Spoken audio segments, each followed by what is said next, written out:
Bonjour tout le monde. Et je vois plusieurs visages qui je ne reconnais pas seulement les 15 amis de Sophia, mais d'autres aussi. Donc vous êtes vraiment le bienvenu. Et à la fin, si vous êtes une habituée ou pas, faites un effort de parler avec les gens qui sont autour de vous pour les accueillir, parce que peut-être tu es nouveau, mais peut-être tous les gens autour de toi sont nouveaux aussi.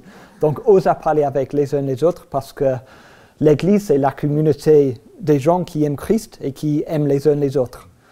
Donc, vous êtes vraiment le bienvenu. On est en plein milieu d'une série sur le Saint-Esprit. Donc, on a commencé en janvier, on va terminer en mai. Et je pense que vous le savez déjà, mais le Saint-Esprit, c'est la troisième personne de la Trinité. Et le premier chant qu'on a chanté, ça parle de mon Dieu, mon défenseur, qui combat pour moi. Et c'est une bonne explication du Saint-Esprit parce qu'on croit que Dieu, le Saint-Esprit, il vit en nous. Ce n'est pas juste une idée, ah oui, Dieu il vit en moi, non, vraiment, il vit en moi. Et parfois, on n'est pas du tout conscient. Parfois, on est un petit peu conscient, c'est le devoir, c'est le réconfort, c'est le petit voix. Et parfois, c'est le feu. C'est rare, j'ai vécu ça quelques fois, mais c'est rare. Mais c'est génial. Donc, le Saint-Esprit, il vit en nous de plusieurs magnitudes. Donc, voilà le petit résumé du Saint-Esprit. Si tu veux mieux comprendre, mais écoute la première prédication dans la série faite par George il y a quelques semaines. Donc, la titre ce matin, c'est la sensibilité du Saint-Esprit. Donc, ce n'est pas notre sensibilité à l'Esprit Saint, qui est une bonne chose aussi, mais ce n'est pas le sujet ce matin. L'idée est que le Saint-Esprit, il est sensible. On peut attrister le Saint-Esprit. Et c'est ça dont je veux parler avec vous.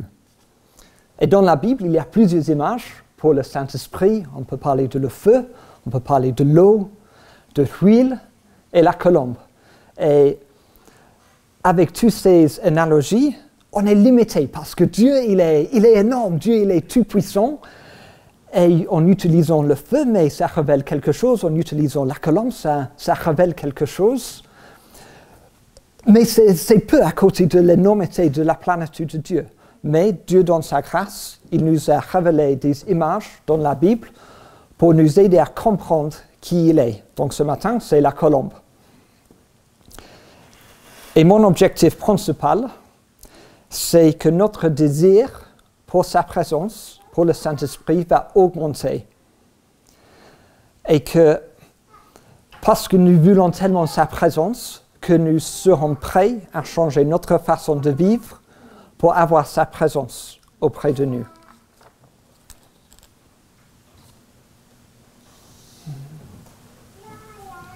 Alors, j'ai 3 parties de la prédication. J'ai raté une page. Ah, ok, oui, merci. Reviens, Sophia, merci. Oui. Super. Donc, la sensibilité du Saint-Esprit, et juste pour expliquer ça, c'est l'idée d'une colombe qui vient sur nous, et l'idée que la colombe peut s'envoler. Donc, pour expliquer cette idée, je voudrais vous raconter une histoire que j'ai lue récemment dans un livre par Artie Kendall, parce qu'il est américain, et chapitre 6, la colombe. Donc c'est une vraie histoire, ça parle d'une couple britannique, je ne les connais pas, même si je suis britannique, et voici l'histoire. Donc ce couple britannique a été envoyé pour être missionnaire en Israël. Ils ont reçu une maison pour vivre près de Jérusalem, et après quelques semaines, ils ont remarqué qu'une colombe était venue s'installer dans l'avant-toit de leur maison. Et imagine, ils étaient ravis. C'était comme un sceau de la présence de Dieu, du Saint-Esprit qui confirme la présence en Israël. Mais ils ont aussi remarqué que la colombe s'envolait chaque fois qu'il claquait une porte ou se disputait. Et voici ce que le couple en dit ensemble. « Que penses-tu de la colombe ?» demanda Sandy à Bernice. « Mais c'est comme un sceau du Seigneur, sur le fait d'être en Israël, » répondit-elle. « Mais as-tu remarqué que chaque fois que nous claquons une porte ou que nous nous mettons à crier, la colombe s'envole ?»« Oui, j'ai tellement peur que la colombe s'envole et ne revienne pas, dit-elle. Soit la colombe s'adapte à nous, soit nous nous adaptons à la colombe, conclut Sandy. Ils savaient tous les deux que la colombe ne s'adapterait pas à eux. Et ils ont décidé, d'un commun accord, de s'adapter à la colombe. Et cette décision a changé leur vie. Rien que pour garder un oiseau chez eux. Donc l'idée est que, est-ce que nous sommes prêts à changer notre façon de vivre pour garder le Saint-Esprit auprès de nous?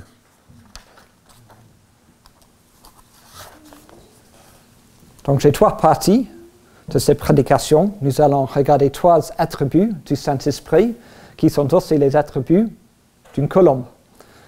Donc, la colombe et le Saint-Esprit, il est fidèle, il est aussi saint et sensible.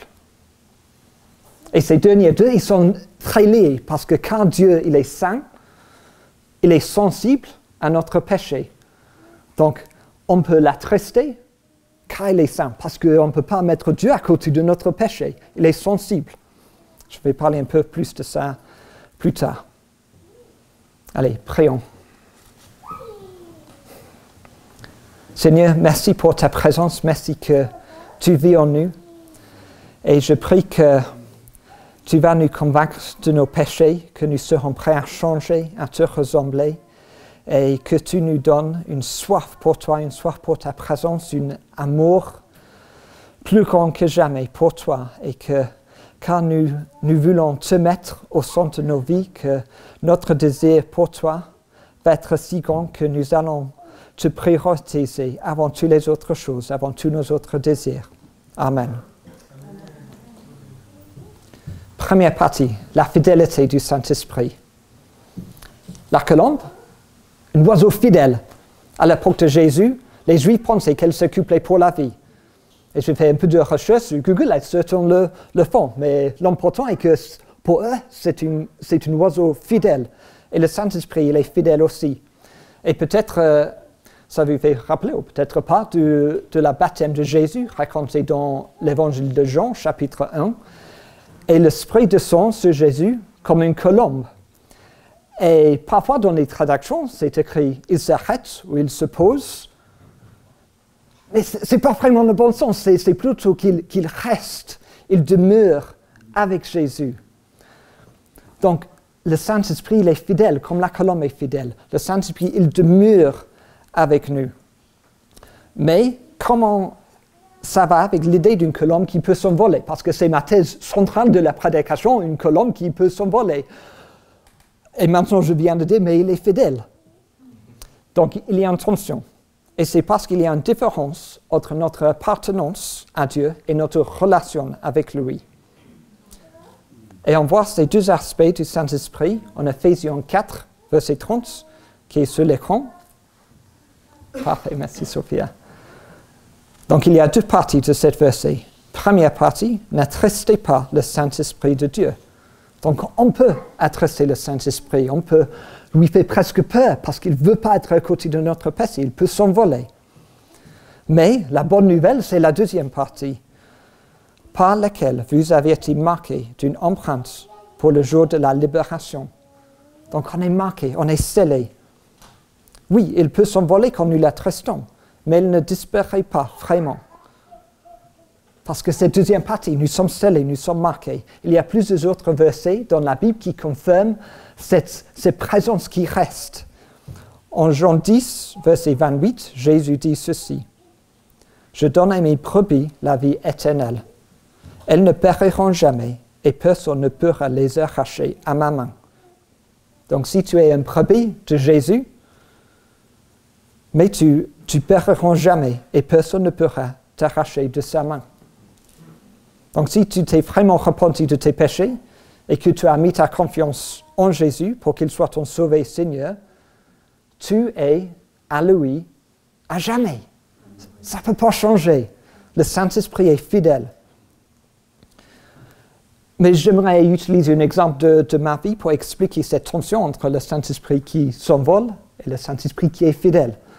Donc moi j'ai 2 enfants et ils seront toujours mes enfants. Je les aime. En ce moment, je pense que j'ai une bonne relation avec eux. Ce matin, Rose était un peu grinceuse, mais ça va. ça va, on a une bonne relation. Et je les aimerai pour toujours.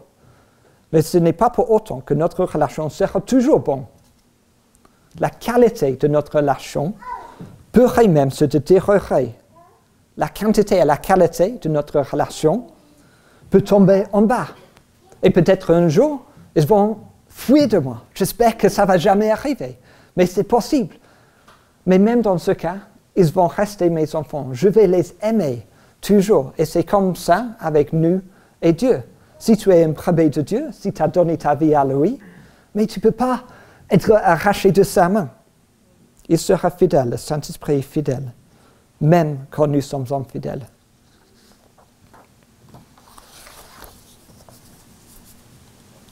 Mais c'est vrai que le péché nous sépare de Dieu, et c'est pour cela que Jésus est venu, parce que on était séparés au début. Vous connaissez votre Bible peut-être en Genèse, on est séparés de Dieu par notre péché. Et Jésus est venu pour restaurer cette relation. Et par la foi en lui, nous sommes ses fils et ses filles adoptifs. Et Dieu ne nous délaissera pas et ne nous abandonnera pas. Nous sommes devenus les enfants.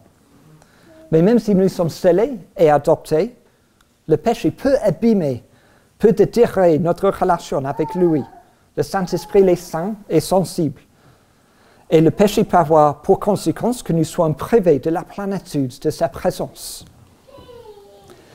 Et j'ai lu pendant les années les versets qui parlent de l'endurcissement du cœur. Et ok, j'ai compris qu'est-ce que ça veut dire dans ma tête, dans mon intelligence. Mais cette idée d'endurcissement, ça restait théorique pour moi. Jusqu'au moment, il y a pas mal des années maintenant, où j'ai rendu compte que j'ai endurci vraiment mon cœur. Et ça arrive petit à petit. C'est les couches, les barrières que j'ai ajoutées petit à petit, et on se justifie. Donc je n'ai pas tombé dans un gros péché tout à coup, même pas du tout. Mais c'était les petites barrières, les petits endurcissements de mon cœur qui m'ont éloigné du Saint-Esprit.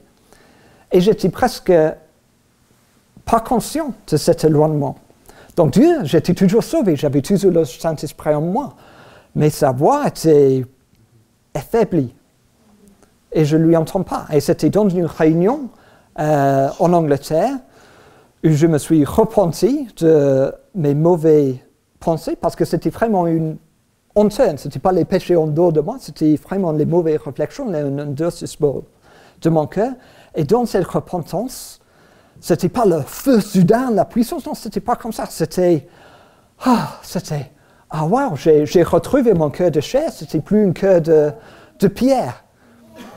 Donc on reste en relation avec lui, en avons toujours le Saint-Esprit en nous, on peut traiter le Saint-Esprit, on peut créer une barrière, les plusieurs barrières. Et la solution, c'est le pardon, c'est la repentance. Donc comme on a eu le mot prophétique en anglais tout à l'heure, on revient à Dieu, on se repentit, on demande le pardon, et ça te libère, ça rétablit leur relation proche avec Dieu. C'est la différence entre une relation proche et joyeuse avec Dieu et une relation distante et triste.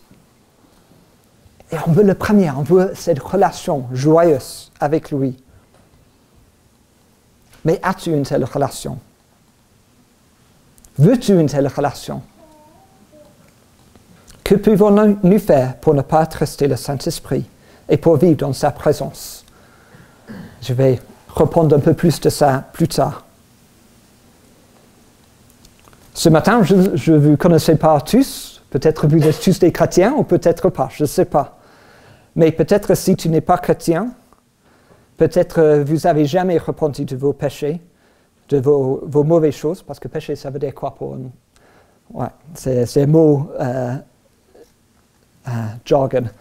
Donc si vous n'avez jamais repenti des mauvaises choses que vous avez faites et vous n'avez jamais invité Jésus à entrer dans votre vie, mais prendre un pas, repentir des mauvaises choses que vous avez faites et demande à lui de venir te sauver, de te libérer, de te pardonner. Et il te remplit de son Saint-Esprit. Tu peux avoir cette relation avec lui.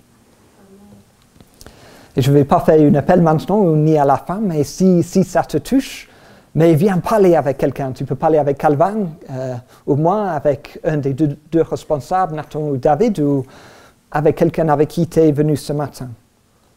Mais ne laisse pas cette opportunité de t'échapper. Tu peux connaître Dieu, tu peux être pardonné, tu peux être libéré. Le Saint-Esprit, il est fidèle comme la colombe. Deuxième partie, le Saint-Esprit, il est aussi saint. Dans la Bible, les Juifs, ils faisaient les sacrifices, et le sacrifice certains animaux et pas d'autres. Donc vous savez, les Juifs ne mangent pas le porc, mais ils ne font pas les sacrifices avec les porcs. Mais ils font les sacrifices avec les colombes, parce que les colombes sont considérées pures. Et donc, dans la Bible, Luc chapitre 2, quand le bébé Jésus a été présenté au temple, ses parents, Marie et Joseph, ils ont offert le sacrifice requis par la loi, une paire de tourterelles ou de jeunes colombes.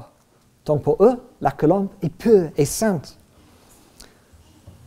Et Jésus dit la même chose en Matthieu 10, 16, il dit ceci.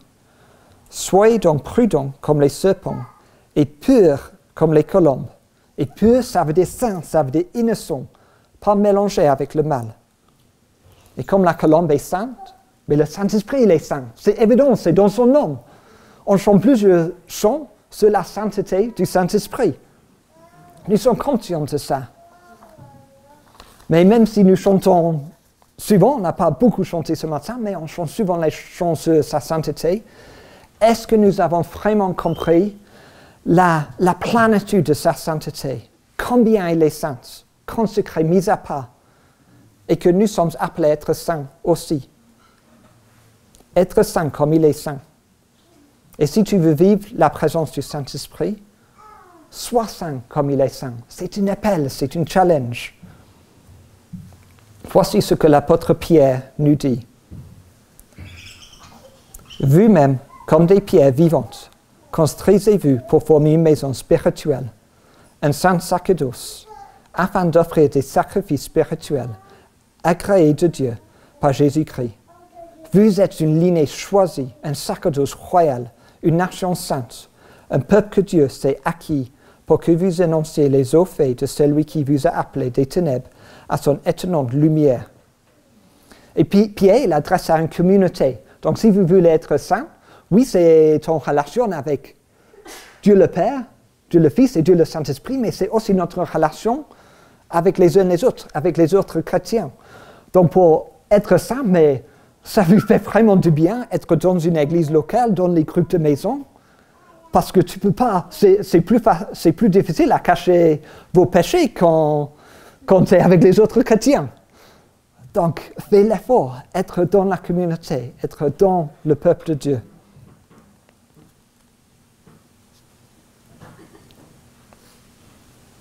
J'ai quelques versets que je veux déclarer sur nous.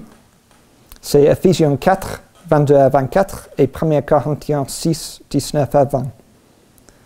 Donc c'est ce que Dieu dit à nous ce matin. On vous a enseigné à vous débarrasser du vieil homme qui correspond à votre ancienne manière de vivre et se détruit sous l'effet de ses désirs trompeurs, à vous laisser renouveler par l'esprit dans votre intelligence et à vous revêtir de l'homme nouveau, créé selon Dieu dans la justice et la sainteté que produit la vérité. Ne le savez-vous pas? Votre corps est le temple du Saint-Esprit qui est en vous et que vous avez reçu de Dieu. Vous ne vous appartenez pas à vous-même, car vous avez été rachetés à un grand prix. Rendez donc gloire à Dieu dans votre corps et dans votre esprit qui appartiennent à Dieu. Mais peut-être ce matin, tu ne sens pas pur, pas saint. Et tu te dis, mais comment je peux être saint? Comment je peux vivre sainte? Et d'un côté, c'est ton identité, même si tu ne te sens pas saint, mais si tu as mis ta confiance en Jésus, tu es saint, il t'a déclaré saint, il t'a déclaré juste, c'est ton identité. Tu es saint, tu es reçu dans ces palais, dans les endroits éternels, c'est ton identité. Mais je sais, parfois on ne se sent pas saint, je sais, je n'ai pas toujours cette sensation, ah, je suis saint, non, loin de là. Donc quoi faire? Mais ce que je fais, pas assez souvent, mais reviens chaque jour au pied de Jésus. Accroche-toi à la fidélité du Saint-Esprit. Repens de tes péchés, de tes mauvaises pensées. Il te restaurera. Mais reviens chaque fois, parce qu'on chute, on tombe, mais on se remet debout et on revient à lui. Et c'est la même chose si tu n'es pas chrétien. Mais viens à Christ. Tu ne lui connais pas, mais demande son aide, demande son pardon. Il te restaurera. Dernière et troisième partie, la sensibilité du Saint-Esprit. Donc certaines colombes, ils sont très sensibles, et le Saint-Esprit aussi. Je sais que les colombes, anatomiquement, pour être intellectuellement honnête, anatomiquement, la colombe et le pigeon, c'est le même. Mais comme chez les humains, on a la vérité, on a les gens qui sont plutôt sympas, d'autres un peu moins, personne ici, sûrement. Mais c'est comme ça chez la colombe. Ce n'est pas un oiseau magique, mais c'est un type d'oiseau qui est plus gentil, plus sensible, plus sauvage que le pigeon. Okay? Et le Saint-Esprit, il est sensible et il peut être attristé par notre péché. Donc je voudrais relire Ephésiens 4, 30. N'attristez pas le Saint-Esprit de Dieu, par lequel vous avez été marqués d'une empreinte pour le jour de la libération. Donc c'est bien possible d'attrister le Saint-Esprit. Et nous voyons ça même dans l'Ancien Testament. Donc David, le roi, celui qui a tué Goliath, le meilleur roi de tous les Juifs, qui a eu le Saint-Esprit auprès de lui. Mais lui, il a chuté sûrement plus fort que nous tous. Il a commis l'adultère, mais pas seulement ça. C'était la femme d'un de ses meilleurs copains. Il a tué ses copains pour voler sa femme. Donc il a vraiment chuté. Et voici ce qu'il dit en Psaume 51. Il prie ceci. Détourne ton regard de mes péchés, efface toutes mes fautes. Ô Dieu, crée en moi un cœur pur, renouvelle en moi un esprit bien disposé. Ne me rejette pas loin de toi, ne me retire pas ton Esprit Saint. Donc David, il a chuté, mais il revient, il est revenu à Dieu. Il demande que le Saint-Esprit reste avec lui. Est-ce que nous créons ça aussi?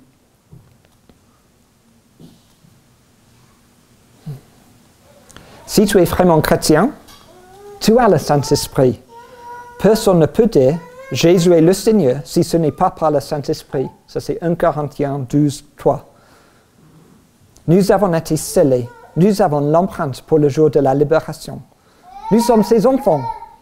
Personne ne peut nous arracher de sa main. Mais notre relation avec lui peut faiblir. Notre péché peut faire s'envoler sa présence manifeste. Il est saint, il est sensible à notre péché. Et Dieu ne s'impose pas à nous. Il nous parle généralement par un murmure doux et léger.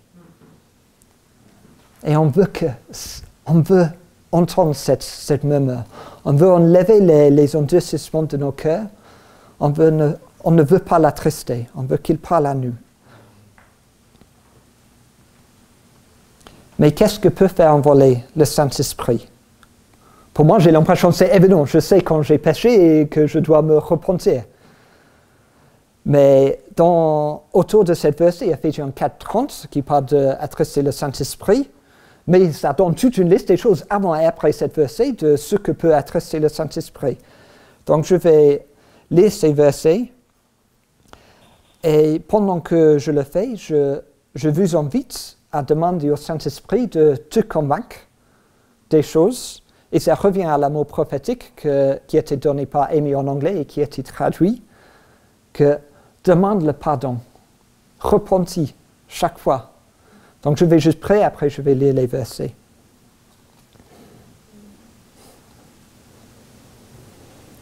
Père, merci que tu ne nous laisses pas seuls, que tu viens à nous, que tu nous convaincs de nos péchés, que tu nous aimes suffisamment pour porter la discipline, pour que nous puissions être plus saints, plus comme toi. Et je prie que ce matin, que tu nous convainques de nos péchés, que tu nous changes pour être plus comme toi. Amen.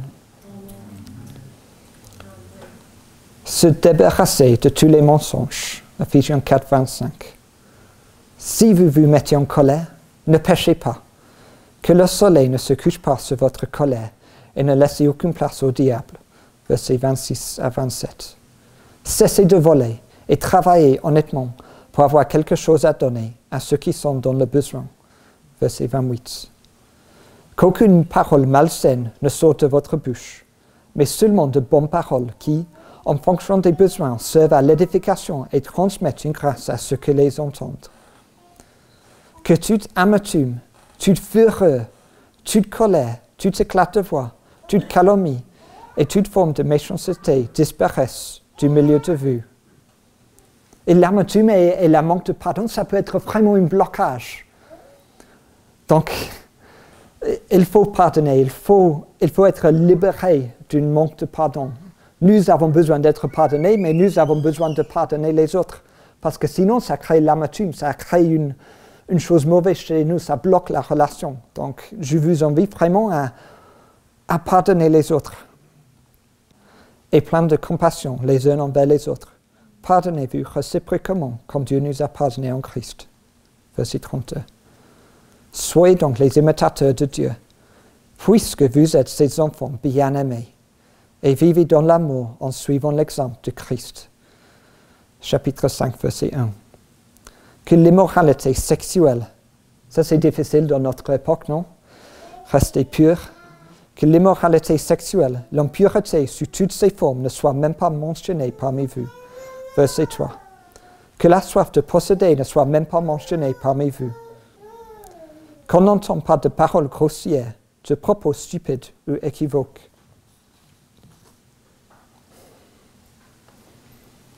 Et j'ai lu une liste des choses qu'il faut éviter, qu'il faut changer, mais s'agit-il simplement d'une autre prédication qui te dit de faire plus d'efforts pour ne pas pécher? J'espère que non. Parce qu'on ne peut pas faire ça avec nos propres forces. On ne peut pas. Je pense comme moi, vous avez tous fait les bons efforts pour ne pas pécher. Mais c'est épuisant. Parce que quand on pense de ne pas pécher, mais tu penses à pécher. Tu dis, je dois éviter ça, et tu penses de ça. C'est fatigant. Donc, ce que j'ai fait ces derniers mois, je ne sais pas si ma femme ni mes enfants ont remarqué, mais vous pouvez les regarder à tout à l'heure. Pour moi, c'était plutôt un changement intérieur, parce que la bonté, l'amour de Dieu, ça coule de l'intérieur. Donc, il faut toujours commencer ici. Donc, pour moi, j'ai vu un changement, même s'ils n'ont pas. Je ne sais pas, vous pouvez les demander. Et c'était un changement de motivation. Ce n'était pas une motivation de ne pas pécher, c'était une motivation motivée par l'amour. Saint-Esprit, je veux que tu restes auprès de moi. Je ne veux pas que tu t'envoles. Je veux ta présence, je veux entendre ta voix. Et quand c'est motivé par l'amour, mais je ne suis pas en train de penser du péché, je suis en train de penser du Saint-Esprit, que je veux qu'il est auprès de moi. Et ça fait la différence. Cependant, quand j'ai commencé à préparer cette prédication, ce que j'aurais voulu dire ce matin et que j'ai vécu des moments forts, de puissants, le feu, mais ce n'était pas le cas. Je n'ai pas vécu des moments comme ça dans les derniers mois. Dans le passé, oui, et ça m'a renforcé la foi, mais dans les derniers mois, non. Et peut-être que j'étais naïf parce que j'ai réfléchi beaucoup sur cette idée, parce que je veux les moments forts avec le Saint-Esprit quand il est tellement présent que tu n'as presque plus besoin de la foi, parce qu'il est tellement réel, il est tellement présent.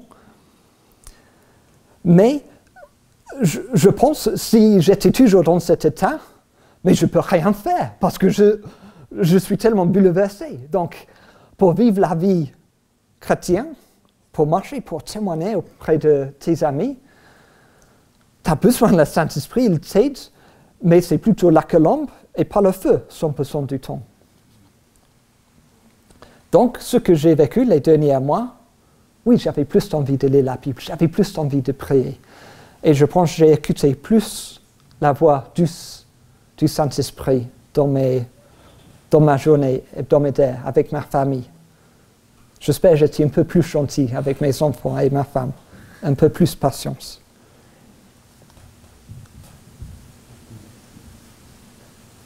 Donc en conclusion, nous avons comparé le Saint-Esprit à une colombe qui vit en nous. Nous avons vu qu'il est fidèle, qu'il nul marque de son sceau. Est-ce que le Saint-Esprit vit en toi? Si ce n'est pas le cas, vas-tu l'inviter aujourd'hui? Nous savons que le Saint-Esprit est saint et qu'il nous appelle à être saints. Par l'amour de Jésus sur la croix, tu as été rendu saint si tu t'es repenti de ta méchanceté et si tu as mis ta foi en lui.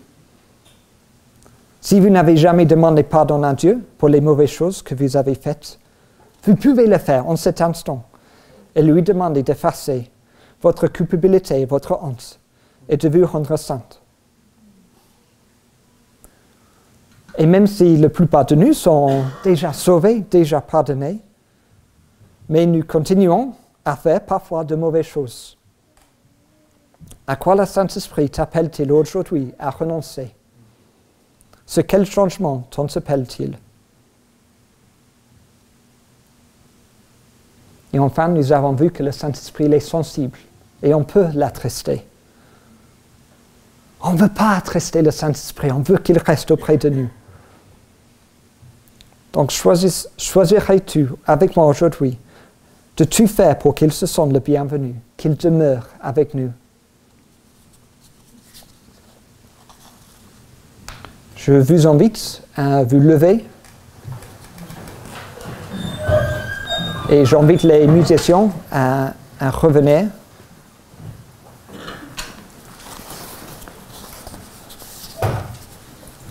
Ils vont jouer doucement, probablement feu de fondeur. Et je vais juste prier pour vous, mais pendant ce moment de réflexion, juste demande encore le Saint-Esprit de te convaincre des choses, de recevoir son amour, son pardon. Et peut-être qu'il veut que tu changes des petites choses aussi. Donc sois ouvert à ça. Donc je vais prier pour vous, après je reste dans un moment de prière et de réflexion.